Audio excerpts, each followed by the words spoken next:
En la jornada sobre suelos organizada por el INTA Quimilí, la ingeniera agrónoma Karina Álvarez de la Facultad de Agronomía de la UBA consideró distintos aspectos de la calidad física de los perfiles. La idea hoy era analizar algo que es muy importante en el suelo, que es su calidad física. Entonces estuvimos trabajando cuáles son los factores que hacen esa calidad física y también vimos prácticas que ayudan a conservar esa calidad o a remediarla si es que la perdimos. Karina, y justamente estuviste en una calicata. ¿Qué viste en ese terreno acá en Quimilí? Sí, y lo que vemos es lo que se ve en muchos planteos de siembra directa, que teníamos cierto endurecimiento del suelo en los primeros centímetros. De 0 a 5 tenemos estructura de tipo de láminas, que cuando queremos que el agua ingrese e infiltre encontramos dificultad. Entonces estuvimos viendo eso y cómo, por otro lado, una práctica de labranza podía ayudar a revertir esa propiedad. Vamos primero a las posibles soluciones que tienen esto antes de ir a las labranzas. A las labranzas. Hoy estuvimos discutiendo justamente eso en la charla, que era, ¿es mejor prevenir o es conveniente curar? Entonces vimos a través de distintos trabajos que hay realizado que es mejor una política preventiva. Eso puede ser controlar la presión de neumáticos, regular el tránsito en el lote, hacer las tareas cuando hay capacidad portante del lote, o sea, capacidad portante del suelo. Entonces vimos tener raíces que nos ayuden a tener una buena calidad física. Cuando eso no alcanzó o cuando eso no se dio, ahí vamos por estas prácticas de remediación rápida, de cura rápida.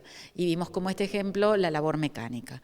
Y lo que trabajamos, el concepto es que si yo hago esa labor mecánica donde dejo más flojo el suelo y demás, después tengo que aplicar medidas que prevengan su compactación, porque si no es pan para hoy, hambre para mañana. Y justamente, teniendo en cuenta que hoy había dos equipos, hay dos sistemas, ¿qué viste vos los resultados que dieron? Resultados. Teníamos un cincel, que es un elemento de labranza tradicional, fue un elemento tradicional en nuestra agricultura, y teníamos la versión de lo que son los escarificadores para till, para plow, que hacen un trabajo de resquebrajamiento y que hacen menos movimiento del suelo. Hoy me gustó bastante el trabajo del escarificador, me pareció mejor, estaba ya como más estabilizado. El otro quedó con mucha rugosidad. Puede haber sido por la humedad con que se pasó, pero estaba demasiado cascotes grandes y demás. Vimos un mejor labor en lo que era un paratil, que son los elementos de descompactación para planteos de directa, con baja remoción. El auditorio hoy preguntó, porque la zona del Chaco estuvo mucho tiempo y está todavía bajo agua, ¿qué daño hace esto? A ver, el exceso hídrico en cuanto al suelo en sí mismo, cuando se va retirando, si es agua no es salada, no genera ninguna alteración grave. Se va retirando y ya está. Se tiene que retirar. El efecto inmediato de tener agua en el suelo, el peor problema es que no tenemos oxígeno. O sea, todos los poros se llenan de agua y no hay oxígeno para las raíces. Es muy grave para el vegetal y en forma más o menos inmediata depende de la temperatura que hay. Pero digamos, en sí mismo el agua como tal no es grave, eso se va retirando y se recompone el suelo. No es que genera un daño estructural terrible. ¿tá? Lo que sí, con agua en el suelo estamos cero de producción vegetal.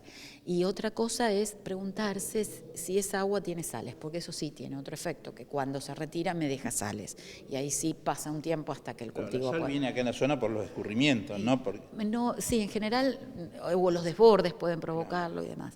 Pero esa es una pregunta siempre, es, ¿mi agua de inundación es salina o es dulce? Si es dulce, menos problemática, se retira. Si es salina, no solo se tiene que retirar el agua, sino que después tienen que lavarse las sales. ¿Y cómo se lavan? Lluvia, lluvia y paciencia. En el oeste uno ve, en el oeste bonaerense hay periodos de inundación y uno ve eso, es agua y esa sí tiene sales porque viene arrastrando sales por todos lados. Entonces ahí lo que uno va viendo es que en la medida que baja, primero es pelado total y cuando uno empieza a ver que aparece la vegetación y cuanto más va apareciendo, llegó el tiempo muchas veces de intentar con el cultivo. Ahora, ¿los productores son conscientes del daño que produce esto y que hay que mirar el suelo? En cuanto a los excesos hídricos, sí. No sé si son. Yo creo que hay conciencia, pero no hay acción. O por lo menos no veo la acción. Yo estoy medio eso, que yo siento que tenemos conciencia, sabemos qué hay que hacer, pero muchas veces nos cuesta pasar a la acción. Y lo que sí, en lo que es, si hablamos de inundación, necesitamos trabajar en conjunto, porque no importa que yo saque agua de mi campo porque tengo vegetación y transpiro, si el de al lado no hace lo mismo, si el de arriba me manda el agua.